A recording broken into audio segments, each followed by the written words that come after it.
man, this world is big. The things that we're focused on trying to impress, certain people, it's like you may be the perfect voice in a different place that you just got to keep doing your thing and you'll find your people. You just got to be yourself and continue to be yourself. Even if you're not getting love in your proximity, you just may need to expand your audience and then you'll find a whole group of people just love what you're doing. Welcome to Side Hustle Hero, the show that is laser focused to inspire you to take action to start or to scale your side hustle income streams. I'm your host, Joan Posivy, author of The Way Success Works. I thought today's episode was going to be about making it as a songwriter and rapper. And it is, but although Mike Burton does talk about what has made the difference for him and why he's successful at it, the life lessons sprinkled throughout our conversation and the tips and advice Mike shares can be applied to any industry you're involved in. Since starting to offer his services on Fiverr, he's made $500,000 through the platform and currently earns over $80,000 a year. And the demand for his services continues to grow. His drive to continually improve and his work ethic are inspiring and contagious. And if you could benefit from doubling down on your persistence, be sure to catch the end of episode takeaway.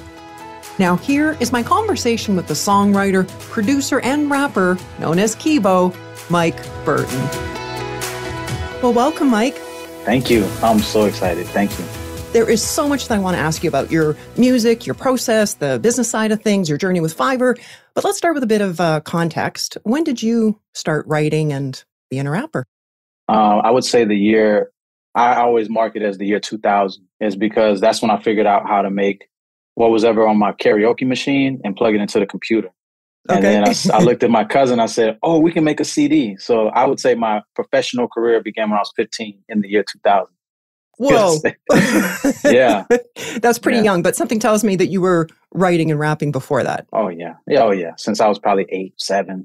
So you clearly have a love of the art, but I understand you didn't start off pursuing it as your full-time work. What were you doing? Everything from in the service industry, anything I could do. I never really quite understood how I was going to fit in the workforce with this deep passion for just the music, the arts. I just didn't know how to make that a money thing. I just thought that I'd just make music and eventually get signed, be a starving artist. That's just kind of the lack of business model that most artists we have. Is just like, we just want to make the arts and hope that things fall into place, but that doesn't always work like that. So in doing other full-time work then, you were basically biding your time, helping it support your music career? Yes, absolutely. Absolutely. It's all of the jobs. There's so many. I was trying to write them down the other day. It's 20 plus jobs since I've turned 16. Wow. And how old? Yeah, over 20. And how old are you now? I'm 38. 38. Okay. Yeah. And so you're working these various full-time jobs. Oh, yes. You mentioned the CD. Did you end up getting that done? Oh, yeah. I put out a lot of CDs. We record them and burn them and pass them out to friends at high school. We felt like we had a record label. It was so cool, And it was just like, we're the talk of the town pretty much in this small building. But it didn't matter. We felt on top of the world. So, yeah, we burned a lot of CDs. And it was exciting to learn the craft of making and seeing the feedback. It was transformative. It was everything. It was pretty much made it. That's how I felt. Taking action. Yeah. So when did you stumble across the idea of Fiverr? The first notion of Fiverr ever existing was 2011. I was working on a mixtape and someone told me, hey, I found this site called Fiverr. You can get some cheap artwork done. Take a picture and they can get it. And I said, okay. Because graphic designers finding them, you can find them, but they're so expensive. So to see a price tag at $5, I was like, oh, that's perfect. And I sent a picture and they hooked it up. I was like, oh, this is so cool. And I didn't really go back to them until I needed something else in that spectrum. Never thought to be an artist on there because I thought the arts stay pure and they stay here. You don't freelance your craft in that way. I just didn't think like that. Sure. And it wasn't until, technically it wasn't until 2015 where I was in between jobs. I went back on there because I frequently went back to get like either art or this or that. And I was like, I saw that people were singing and rapping. I was like, what? So, this is crazy. And I'm checking them out. I said, man, I bet I'd kill it on here. But I didn't even take that serious. And then, I came back, dibbled, and, but that's pretty much 2011 to answer your question. That's when I first knew about it. What was happening for you that you decided to not only think, hey, I could do this, but I could really kill it on here and actually get up and running on Fiverr? Because I was already doing things like I would make challenges for myself since for years I do like I want to make a song a day. So I'd record a song a day and then I saw challenges online, people doing it. And one of my favorite artists of all time is Prince. They said he'd make a song a day. So then I was like, if he can do it, I can do it. You know what I'm saying? Because it's nothing to focus and work efficiently and fast. And that's what a lot of the things I've studied from some of the greats, Quincy Jones, and so you got to be able to turn it on and hyper focus and knock it out. And so I would challenge myself before Fiverr was even a thought. So then I was like, man, if I can get work like that, I could do it. So it was kind of like, I think I can do this. But I just didn't realize that people wanted this type of service, or at least I thought it was like maybe it'll work for a little bit and then it dies off. Nobody wants me to rap for them forever or their birthday. I just didn't think that they wanted this for this long, and I'm still here and I'm so grateful. It's a blessing, but I just didn't think that this could be a thing that would go on so long. Right. Yeah, it's just crazy. It must have blown you away then as the gigs started coming in for you from Fiverr, thinking this could really be a thing. Yeah, it felt like I was in a weird twilight zone. It was like, there's no way that I don't have to go back to looking for a job. Like, this is my thing now. Like, ain't no way. Wow. Yeah. And all those years of like working these jobs, which I'm grateful for. I would never turn down a disrespected job because you never know how markets change and you may have to go speak to the people that, but I'm so grateful because I learned a lot through all of those things. But the times that I was in between jobs or I got let go, or the Monday that comes after that week is so weird because you're like, okay, I got nothing to do. I got to go online and look for, it's so uncomfortable, because it's like, do I sit and watch TV? But then I'm lazy. I have to look for job. Looking for a job is a full-time job. So, but then after a while, I was realizing your brain changed when you work for yourself. You're like, I can either go hard and knock these orders out and just go hard, or I can work tomorrow. And it's very freeing and very weird. That change that happens, but I just was not used to it because I was like, I just paid all the bills, and it's just crazy. It's hard to articulate, but I remember that moment. It was just very weird. And to have that, weird in a good way. In a great way, yeah, in a great way. to experience that time freedom. Yeah. If you did want to, I don't know, go for a walk or go out with one of your friends or something like that for an hour for lunch, you could do that and then come back and go hard at it again. Yes. I see why all the people who are like become gurus of life, they let their hair grow because they got a bunch of time to think. Like you just be one with nature. But if you got 9 to 5, you don't got time to be one with nature. You got to get to, what I'm saying? But that's right. Yeah, but now I'm reading philosophy, and I'm just like, oh, I get it now. You got to breathe in there. But I got time for that. And I can see that coming out in some of your song lyrics, which I'm going to ask you about a little bit later. Oh, for sure. Yeah, for sure. Yeah, definitely. Do you remember your first gig that you got from Fiverr? Yes, it was the one that I had, and then I had to let it go. I did not understand it. It was a child. Let me not say a kid, a child. I can tell. I think they said it, and they said, I want you to make a song about how it's okay to listen to Eminem. I guess he was going to give it to his parents, like, check this out. And then I said, what? My brain couldn't even process where you start with that. And I was like, this sounds like a term paper or something an essay. I was like, how do you make a song about another? It was so far-fetched. I was not expecting that type of work. So I just canceled my whole account. I was like, if this is what I'm going to do, I don't know what to do. And in retrospect, I look at it now, I'm like, oh, I could have knocked that out real fast because you just figure out what they're trying to say. And I can do it much, much better. And I understand that the intent is not about making every work you do to be this artsy, amazing, like, oh, I'm going to change the world with my lyrics. Sometimes you have to focus on what a client wants and see where you can merge to what you can do. And so, yeah, I can make that now, but I didn't understand that. It was kind of like a precursor to what's to come if I do this again. So yeah, that was the first one. I just thought it was so daunting, but now it's like, it's nothing. I would have enjoyed doing it for him. Yeah. And don't you love that growth? And the beautiful thing, Mike, is that never stops. I mean, we're all going to get gigs or jobs that at first scare us, but we say yes, right? We soak it up and do it. And it's like, oh man, I actually pulled that off. You nailed it. Moving from your comfort zone to what I call your panic zone. Oh, And it's yes. like, oh my God, but I'm still going to say yes. And somehow you pull it off. And the beautiful part Yes. is then your comfort zone expands. But of course, on the Yes. other side of that, you got a new panic zone, right? Yeah, exactly. That's so true. You nailed it. That's the truth. And then you just like, wow. And then the business part, because my business acumen or my business knowledge was very limited. But I just remember feeling like if I can do the job in any capacity, I need to try it at first, because the way that freelancing is, if you don't do it, I'll get somebody else to do it. And Right. you can't risk that, because it's like that could help pay bills. So it's not to say you sacrifice your morality, your integrity, but if it's within your capacity, you need to give it a shot, you know? And I was almost like the movie Yes Man, like, yes, yes, yes.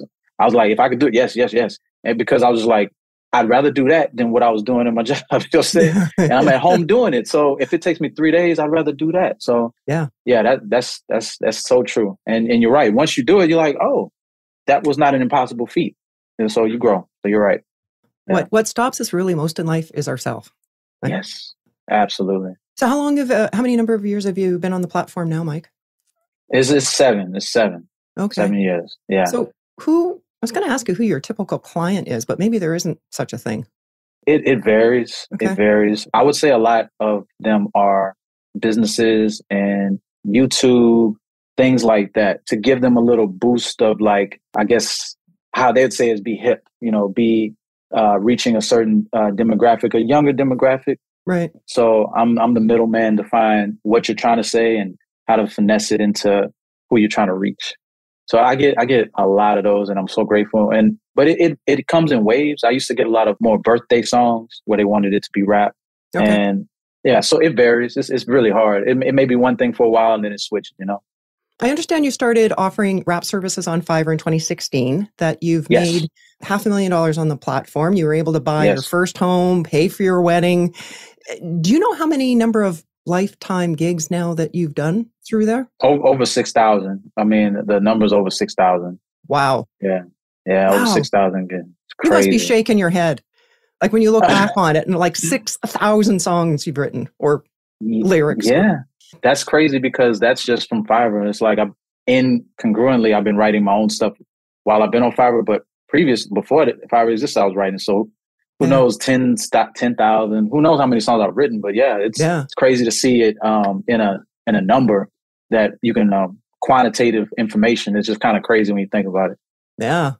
Wow. Well, we both know that there are literally millions of sellers on Fiverr, and most of them are not making a full-time living wage as you are. What do you think makes the difference for you, Mike? Like, besides your obvious talent, thank you. Do you attribute your success on the platform?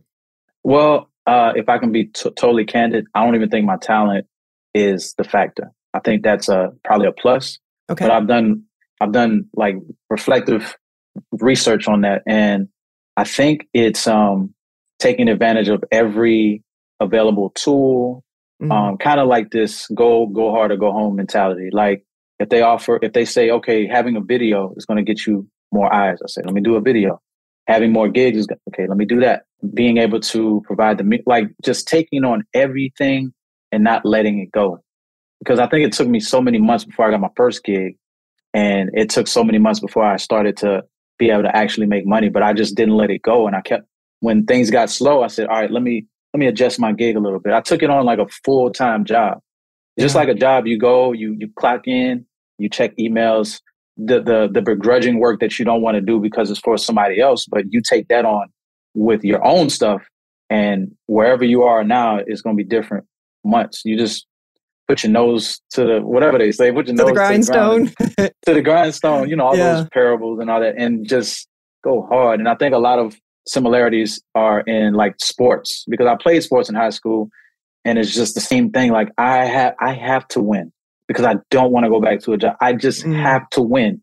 And that fire of like knowing the periods of like going from job to job and just be like, man, all these complaints I used to have in my 20s, like, man, I hate my job. I hate my boss. It's always the same old story. But then somebody's like, well, then leave. Well, I can't leave. I got to pay bills. So now I find something that works. I'm not about to let it go. I'm holding on for dear life. And I'm going to do everything until I say, well, I tried everything. Because anytime you look at like trying to be successful, somebody asks, have you tried everything? Most of the time you're like, well, I haven't tried everything. Then there you go. Yeah.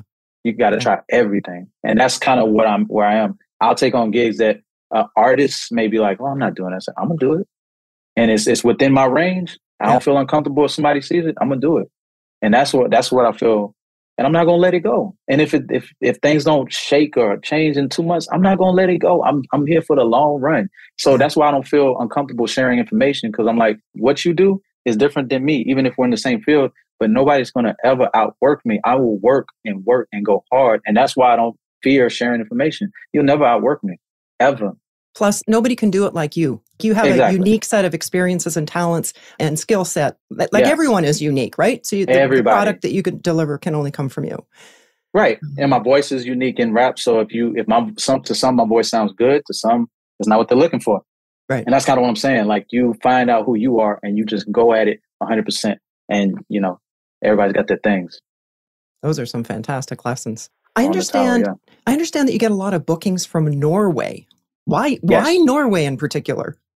Well, I wish I had an answer. They show me so much love. And the closest I've ever been to Norway geographically is Iceland.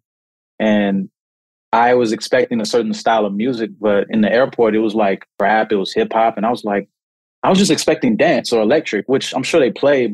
And again, this is not Norway. This is Norway kind of, but I just think that they have a deep appreciation for hip hop, you know, and maybe they don't have artists, obviously, that are coming from there, or so to have something personalized to a genre that they love. And maybe they don't have enough, I guess, things going on in hip hop related, maybe, to have this customized rapper rapping about them, or rapping about their confirmations, rapping about their children. And they're like, this sounds pretty legit.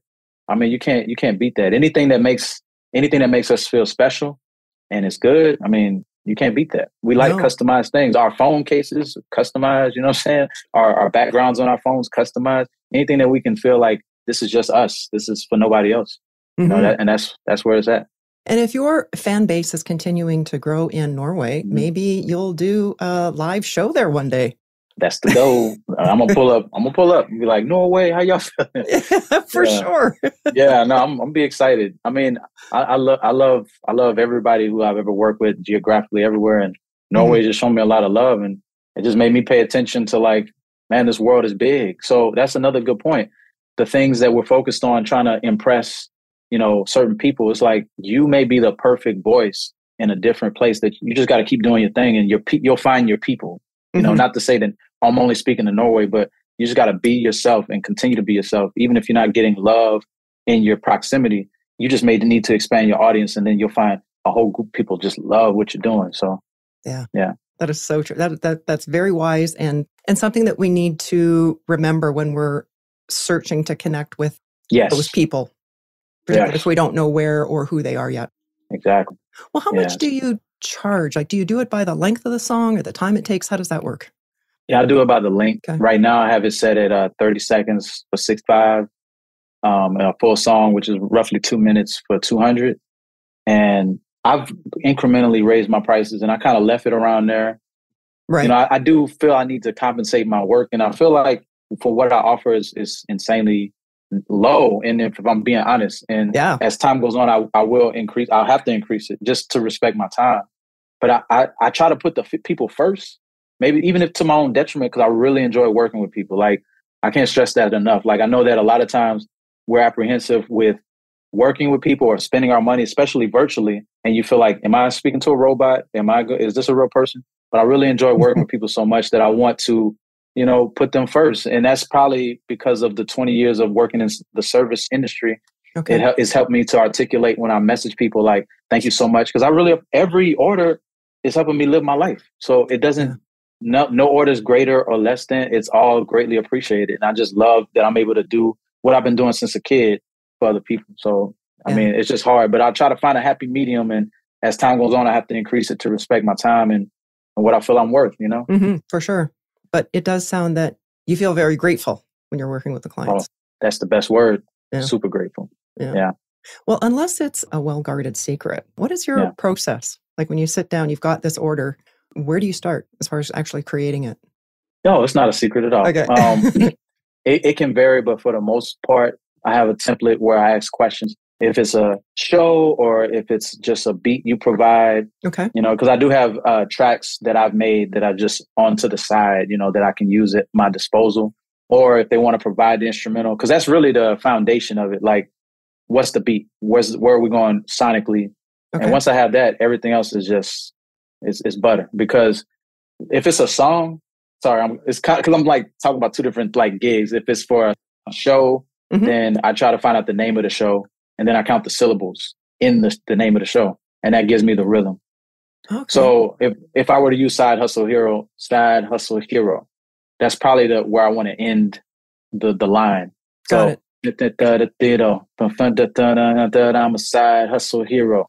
Like I would go with that first, and then start to find words floating in my brain that go in line with entrepreneurship. And it all happens like synapses are going off, and it's hard for me to like sit down and say what I'm actually thinking, but it's words. It's just words. I'm attracted to words, and words are triggers to get you going somewhere else. If I start talking about the ocean, all of a sudden you see an ocean in your head, a blue ocean.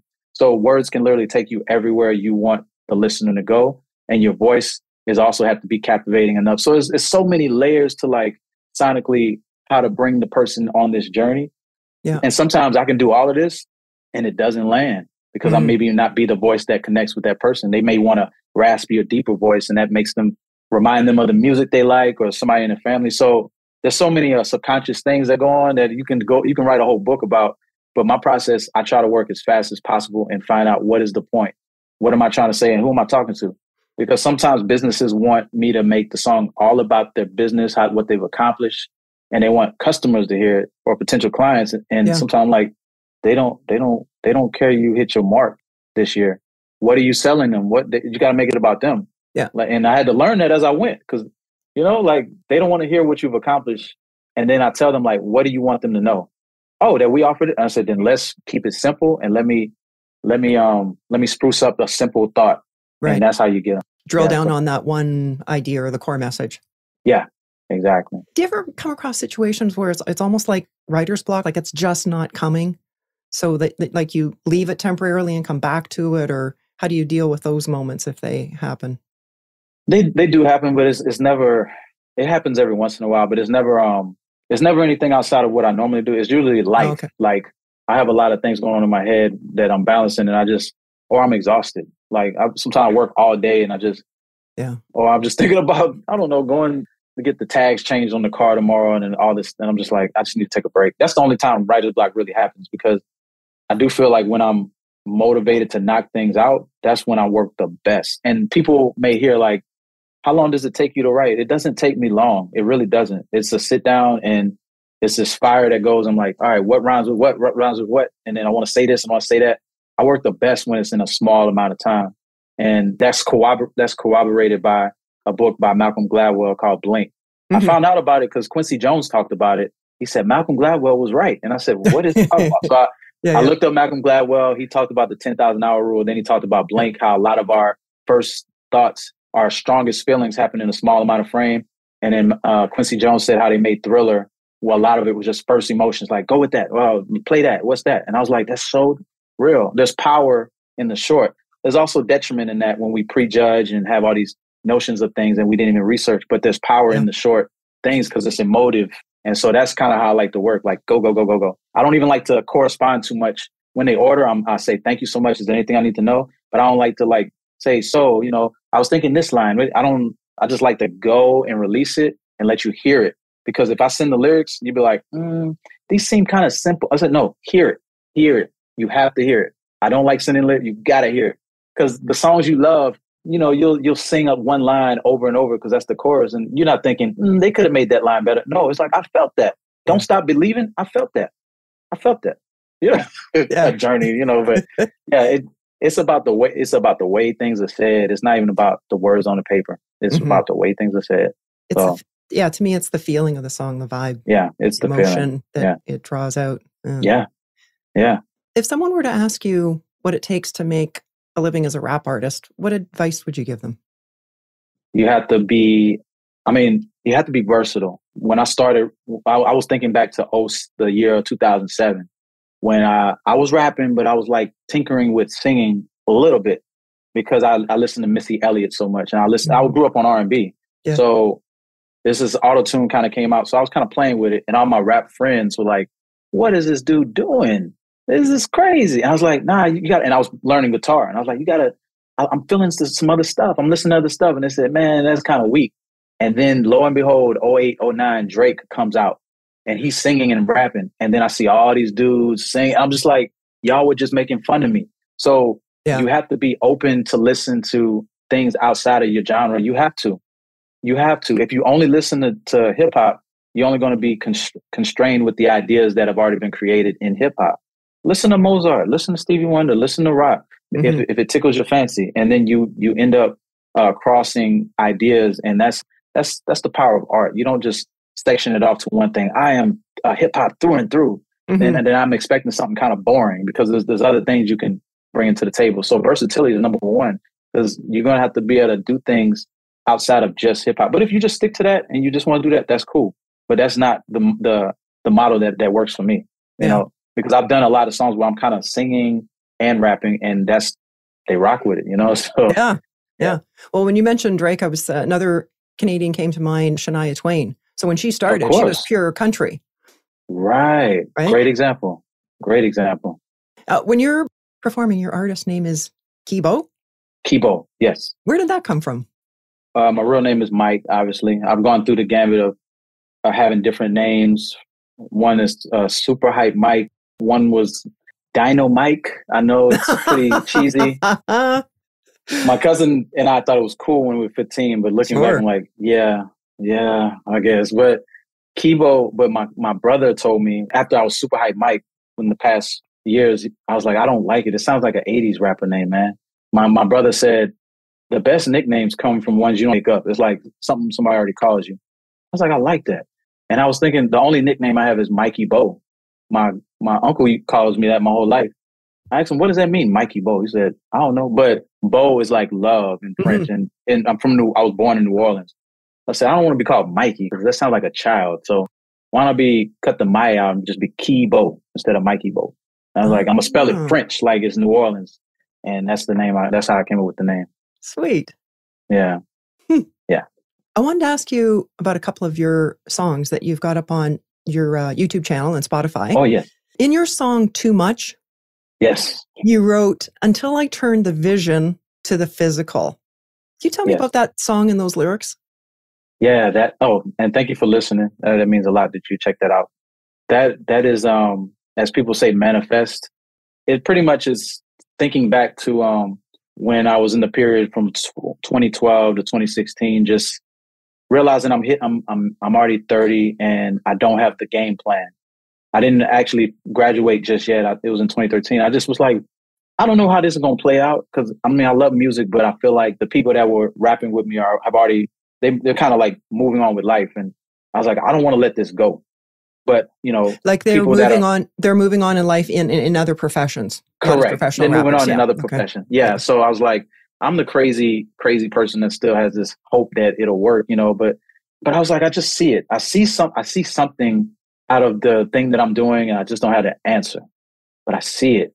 And I felt like each year I was becoming a better musician. Like I was learning guitar more. I was songwriting. I was reading books on songwriting, learning scales. And I was just like, I'll never let this go. Even if I get into a place of just being behind the scenes as a producer or teaching, I was like, I'm just crazy. Maybe I'm crazy. I don't know. So turning the vision into the physical is what happened. And I can't say I had much to do with it other than being prepared at the right time. And and preparedness is like, that just means you don't let it go. And then, the universe meets you and things can be a beautiful thing, but I just didn't let it go as crazy as it was. And I couldn't, because I was like, I love this so much. Even if I don't make a dime, I'm still going to keep doing this. Right. Yeah. Do something. In my book called The Way Success Works, that's one of multiple ways that I suggest people start to look at what it is that they really want to do. And that's one of the questions is, what do you love to do so much that you would actually do it for free or pay to do it? Yes. And it sounds like you've definitely found that. And I've been teaching for decades now the connection between the way we think and the results that creates in our lives. So if we don't like something in our external world, we need to go back and make some changes mentally.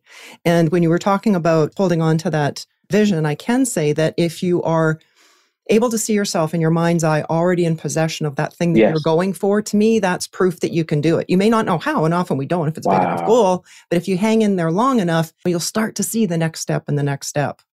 Yes. My favorite way of saying that is if you can hold it in your head, eventually you can hold it in your hand. A lot of people give up too early. Yes. And you I haven't. love it. So good on you. Tell us also about your song On Point. Oh, yeah. I love that line. The limit is the sky. Open my third eye. Yeah. Yes. I don't know if it's that phrase third eye is overused, but it was appropriate for what I needed to say because that video, the video was one that I paid out of my own pocket to a very amazing videographer out here in Houston. I paid the artist that was on there. I paid my brother, and I was just thinking, one, I'm financing what a label would already do, and then two, I was looking. This was a lot of time where there was a lot of civil unrest, with George Floyd, and then I was thinking, I was like, this is a beautiful example of supporting not just musicians, but Black artists, and I was like, I was able to pay all of them for this work, and it got me emotional because I'm like, many of us were outraged by it, but I was like, this is beautiful. Like these are moments that need to be celebratory. And I took it in just deeply because I was just like, this is powerful, So all the moments that happen of me financing things that I want to do and then being able to put a positive message out, they're very important to me, And I like seeing that I'm able to pay for things that I want, but also putting money in people's pocket that are also artists. And that to me is everything. It's crazy because I don't know. I just really love that. Yeah. I mean, you would have put out X amount of dollars to make that happen, but you can't put a price tag on what you received in that in return. Exactly. Feeling. I'm very proud of that work. Yeah. And as I was listening to your various songs, I kind of got the feeling that in your past, there were people that told you that it wasn't going to happen, to give up and go get a real job kind of thing versus sticking it out with the rap. Is that been your experience? Oh yeah. And that fire doesn't let go. It's not resent. You just transform it into something else. It becomes like coal in your internal furnace, and it just doesn't let up. And it's like, I remember, and it's not a bad thing. You don't even, and to be honest, as you grow, you don't harbor resentment because maybe the people that had those feelings, they wanted what was best for you. Yes. And they just didn't see the pathway. So there comes a point where you do succeed and you're just like, I told you. And then as you get older, you're like, maybe there's a bigger picture that I'm not getting.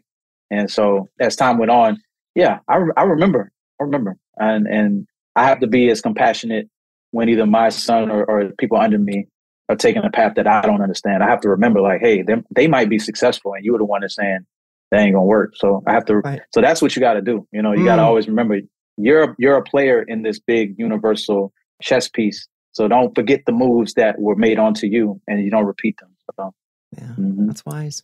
Well, I understand you have an interest in teaching people how to write a rap song. Yes. Is that something you're going to pursue? 100%. It's only because I've had so many people ask me, and I saw on YouTube and online they have people that are offering. So at first I was like, hey, check this out on YouTube. And they say, yeah, I saw it, but I want you to teach it. I said, okay. Let me not be ignorant because business is supply and demand. But there's a request, like, and if you can do it, it's just something that I'm just not used to, because teaching it in itself is its own thing. And I admire and respect everyone, not just teachers, but those who teach, those who have courses, because I was trying to write a curriculum and I was like, man, this is actually hard. This is kind of hard. Like, how do I start, So, but I have to, because I don't know, it wouldn't be right to not try to relay what I've learned because it's been exciting learning it and it's exciting to pass it on. And, I just love telling my wife, like, man, this rhyme scheme is that. She's like, oh, okay, yeah. She appreciates it, but it's like, it's like, I need to pass this on, Yeah. Well, I'm just thinking too, that would make just a terrific gift for somebody too. Like if I knew somebody that aspired to be a rapper, I could get that person your course. Oh, I would love it. As a Christmas present, as a birthday, that type of thing. That'd be super cool. Yeah, I would love it. I would love it. And I think what would differentiate me is that I would try to work with your voice, your sound. Because a lot of times I see people say, try to rap like, I'll show you how to rap like Eminem. I'll show you how to, nah, everyone has a unique voice, a different timbre, and then you'd have different breath control. So I'd say, I'd work with you like that. And then you'd find your own tone. And then people like, whoa, because I was learning about sound, and I realized when people who are novices try to rap, it's almost like their voice gets monotone, and because they don't know, they're like, and then when they're excited and they're watching the game, oh, did you see that? Wow. It gets dynamic.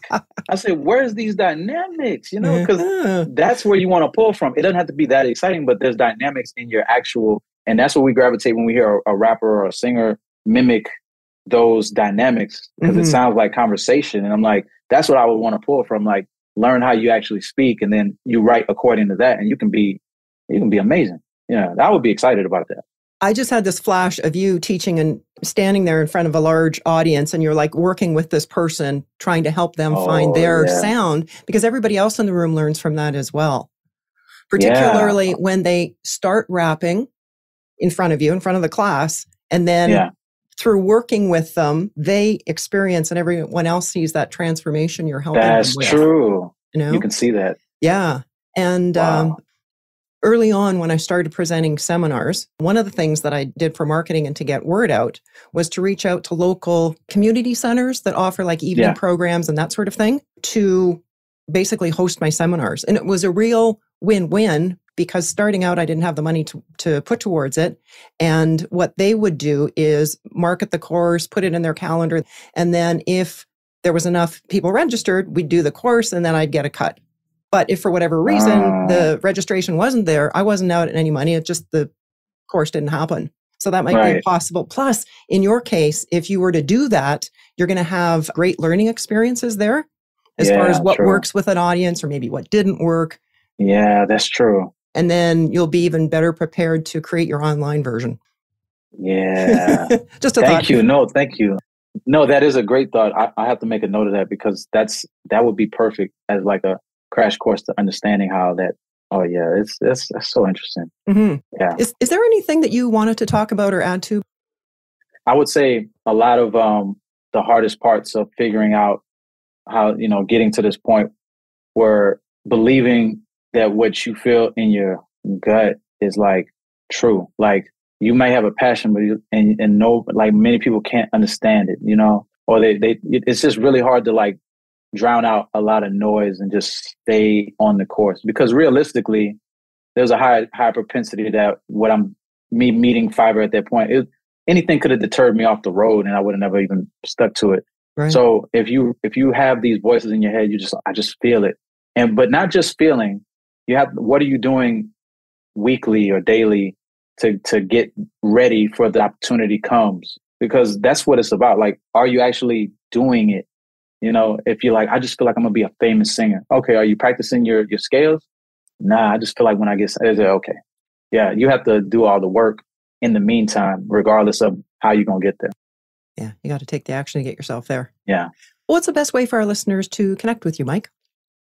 Well, I'm primarily on Instagram and YouTube, and just type in Keybeaux, Keybeaux. And those are the spots I'm the most active on. So hit me up anytime. Awesome. And I'll make sure to put those links in the show notes. Okay, perfect. Well, through all you've done, through all those gigs that you've had under your belt, how you stuck it out there with your persistence, but you consistently have taken action. Clearly, you know how to get things done. What's your best tip to inspire others to pursue their side hustle dream? I would just say the best advice would be find out what you love, find out what you're already doing, and just see if you can cross it with monetization in some capacity. Because what I'm doing now, I was already doing for fun, for free. And if nothing else, if everything went away, I'd still be doing this. I just love it so much. And I'm a perpetual student of the craft. What I know now, I'll know more tomorrow. And I never feel like I'm a master. I always feel like there's more to learn. So you always got to keep being excited to learn new things. And you'll never stop being the best version of yourself as long as you stay open to new ideas. I couldn't agree more. Yeah.